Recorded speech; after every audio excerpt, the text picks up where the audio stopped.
Hello and welcome to the Spectrum Health Cardiac Rehab Education Series. My name is Grayson. I am an exercise specialist with Spectrum Health Cardiac Rehab, and in this presentation we will be reviewing our sources of energy and different techniques we can use to increase our energy levels overall.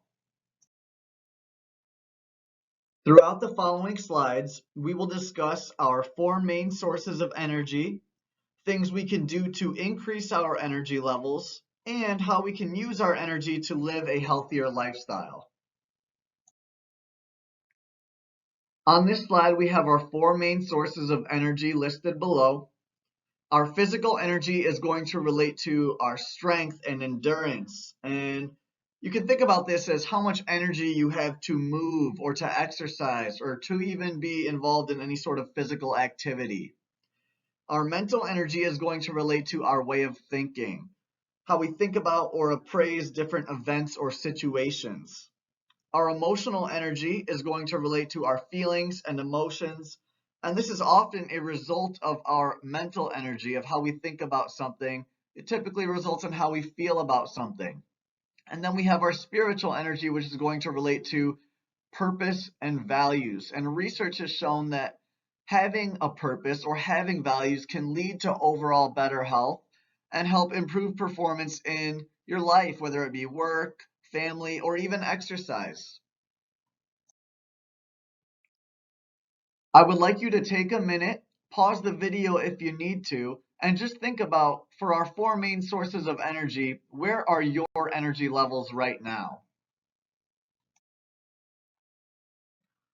One of the best things we can do to increase our physical energy is actually by increasing our physical activity. If you're not currently working out on a consistent basis or in any sort of exercise program, getting started might feel tiring or exhausting, but as you continue to exercise and form that regular exercise routine, you'll find that your body will adjust and you'll actually end up having more physical energy throughout each day. But it is very important to develop that consistent routine. And along with increasing our physical activity, we need to aid our bodies in recovery, making sure that we're getting proper amounts of sleep, as well as heart healthy nutrition to help our body and our muscles recover. We can increase our mental energy simply by having a positive outlook. Having a positive outlook means being optimistic and seeing the good in things. Sometimes we go through bad times in our life. However, having a positive outlook means that you can look past those troubles and see things in a new positive light. Showing gratitude can help us to create this positive outlook, as well as turning bad habits or bad thoughts into good habits or good thoughts. And we can do that by creating positive rituals and implementing them into our routine and training our positive emotions to grow stronger. One example, I know many people in my life like to use this technique. Before bed or when they wake up in the morning, they'll just list three things that they're grateful for, and this helps them to feel positive and optimistic about the future and increase their mental energy levels. Our emotional energy is often going to be a result of our mental energy or our way of thinking.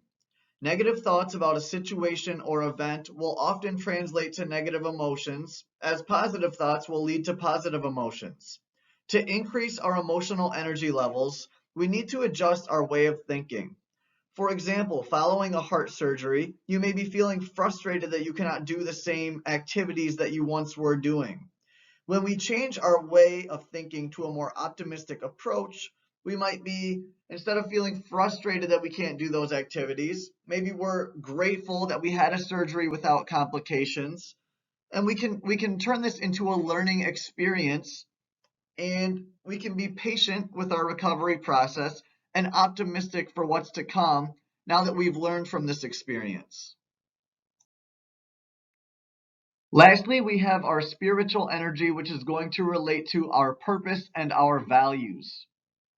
Our purpose defines what matters most to us, and it can provide that motivation for us to get out of bed each day and do the things that we need to do, as well as helping us to use our energy wisely. Now, at this point in life, you might not have a purpose or you might not know what your purpose is, But some questions to help you discover your purpose can include, who is important to you? What are your goals? And that's something that we ask here at Cardiac Rehab to help you focus on something moving forward. How do you want people to view you? And where does your health fall into your purpose?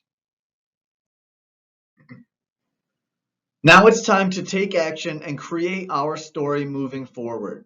Your story up to this point may include bad habits and excuses that explained your actions up to this point. It's important that we learn from this event and implement the techniques that we've discussed today to help move on and create our new story. Following our old story is going to let us engage in activities or behaviors that probably aren't helping us in our lives.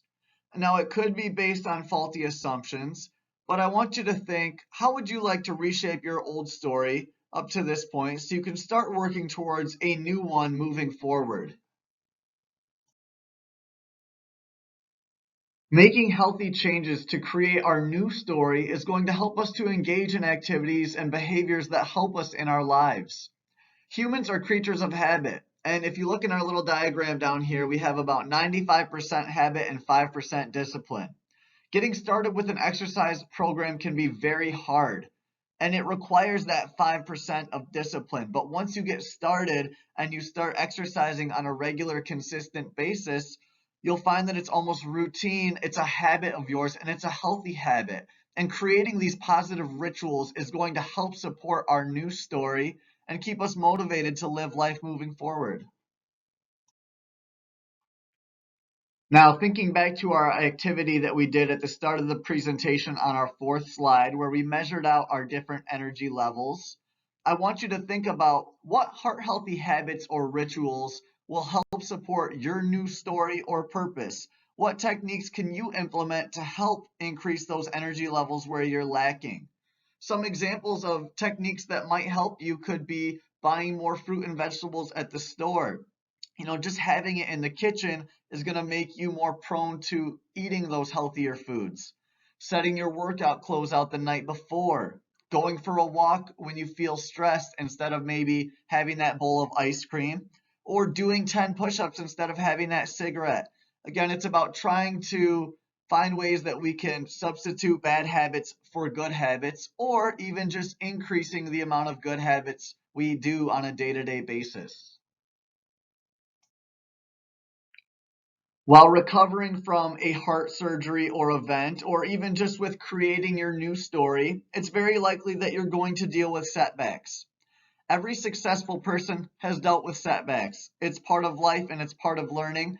What's most important is how we view the setbacks and how we make changes moving forward and learning from those setbacks.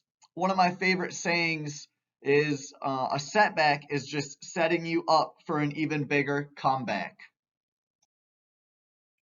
To recap today's presentation, we have four main sources of energy: our physical, mental, emotional, and spiritual energy. Envision who you want to be and how you want people to view you, and utilize these different sources of energy to the best of your ability to take action towards the new you and follow through on new habits and rituals to form a healthier and happier you. Thank you for listening. If you have any questions, please make sure to write them down and bring them to your next cardiac rehab session. Or you can give us a call at 616 486 6921.